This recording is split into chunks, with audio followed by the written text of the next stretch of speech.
So ngayong araw pala guys is nag-train tayo ng back tsaka nag-traps tayo. So ayan, bali kakatapos lang natin nag-workout nito guys. Tapos ayan, i-flex ko lang yung pump natin guys. So ayan guys is kahit hindi naman ganun kalaki yung natin, katawan natin. Para sa akin is goods na to kasi lifestyle lang naman yung ginagawa natin. So tatlong workout lang yung gagawin natin ngayong araw sa back natin guys. Bali tignan nyo na lang kung ano yung mga ginawa natin. So tara guys. Pagkatapos natin mag-flex, ito na muna guys. Ito is hindi pa tayo nagbuhat nito tapos ayan, muna tayo, stretching muna tayo guys para hindi tayo mapilay pagka nagbuhat na tayo ng mabigat. Pagka nag-stretching pala tayo guys, is huwag natin madaliin. Dapat kahit 10 minutes or 5 minutes, basta yung titirahin nating muscle dapat yun, ma-stretch natin kasi pagka hindi natin ma-stretch yun tapos nagbuhat na tayo kaagad lalo na pagka sobrang bigat yung binuhat natin, may tendency nun na medyo delikado mapilay tayo nun. So pagkatapos natin nag-stretching guys, ito na yung una nating gagawin. So ayan, ang inuna natin itong sa DIY cable natin. So arm straight pull down yung ginawa natin tapos 2 plates lang yung binuhat ko dyan. So ayan naman is warm up muna natin yan para maya maya magdadagdag tayo ng plates diyan. So ayan, ang ginawa ko diyan guys is 1 set tapos 12 repetition. So ayan guys, ang ginagawa ko lagi pagka back workout is tong arm straight pull down para ma-activate yung lats natin tsaka yung sa back natin. Pagkatapos natin nagawa yung warm up set natin guys, ayan kumuha naman na tayo ng plates para magdagdag ng weights. So dito naman sa DIY cable natin guys is hindi na tayo masyadong dito, nag-heavy. Hindi na tayo nagdadagdag pa ng maraming plates kasi yung natin guys, lubid natin rumurupok dahil nga nauulanan tapos naaarawan. Kaya ayun, rumurupok yung lubid natin kaya hindi na ako masyadong dito guys, nag-heavy. So ayan, 3 plates lang yung binuhat natin dito guys. Tapos ang ginawa natin is 12 repetition tapos 3 sets.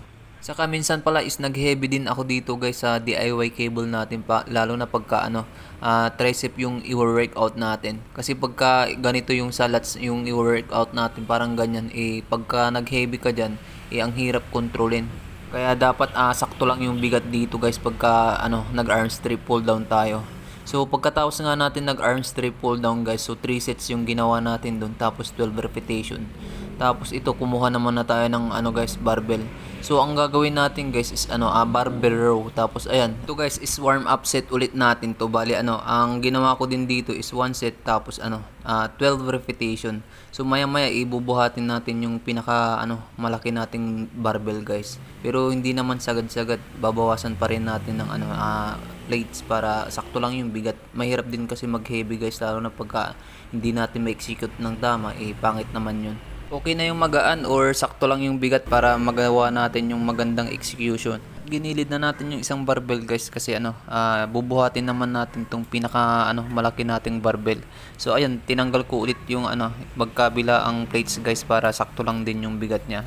So ito na yung pinakamalaki nating guys, plates na ginawa natin. Tapos ito isakto lang ito para sa natin, barbell row natin.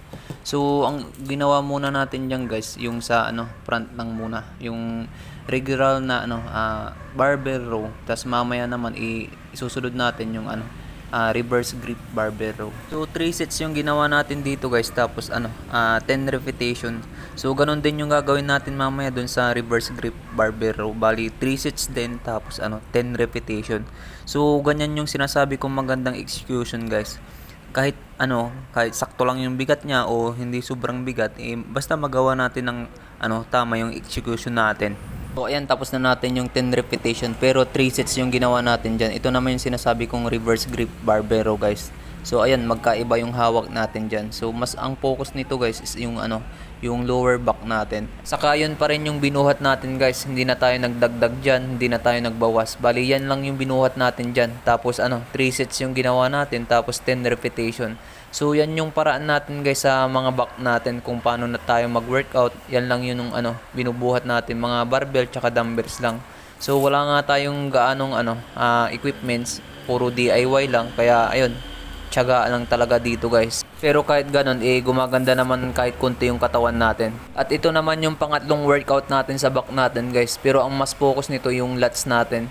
So ang tawag nito guys is single arm dumbbell row. So ang ginawa ko din dito guys is 10 repetition side by side. Tapos yung sa paa pala guys is depende na lang sa inyo kung ano yung gusto nyong posisyon. Pero ganyang posisyon pala guys is hindi ko diyan kabisado, pero trinay ko lang ganyan. Tapos ayun, medyo nahihirapan ako pagka ganyan yung posisyon natin. So ito naman sa kabila guys is nilipat ko yung upuan para makita nyo yung execution ko. At dito iba na yung posisyon ng paa natin. Pero dito ako mas comfortable na guys yung posisyon ng paa natin. Kahit mabigat yung bubuhatin natin, kaya natin yan. Pagka ganyan yung posisyon ng paa natin. Tapos ayan, ang ginawa ko pala dyan guys is 3 sets din. Tapos 10 repetition side by side. At yun lang yung mga back workout natin guys. So ito naman isusunod natin guys is yung sa traps naman na natin. So itong workout na to guys is hindi ko alam kung anong tawag nito. Pero tatawagin natin barbell behind the back traps workout. Yun, ayos ba diba? Tapos ito is warm up set ulit natin to guys. Tapos 1 set lang muna yung gagawin natin. Tapos 12 repetition naman yung ginawa ko dito guys. Saka madalang ko din pala i-train tong traps ko guys. Yun lang pagka naisipan kong i-train. Yun. Kaya hindi ganun kalaki yung traps natin guys.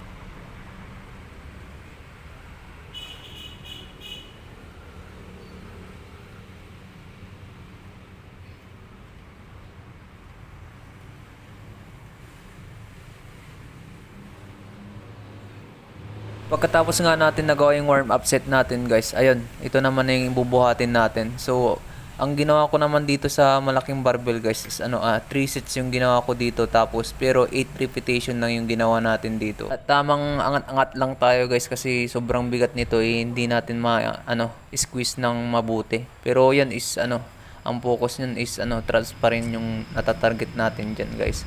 Yung kanina kasi is na titrain din natin yung back dun sa isang barbell, pero dito traps na lang talaga. Pagkatapos natin nagawa yung guys 3 sets tapos 8 repetition sa traps natin, ito dumiretso naman na tayo sa pull up. So dito sa pull ups is 1 set lang yung ginawa natin, tapos ito na yung pinaka warm up natin pagkatapos natin mag workout.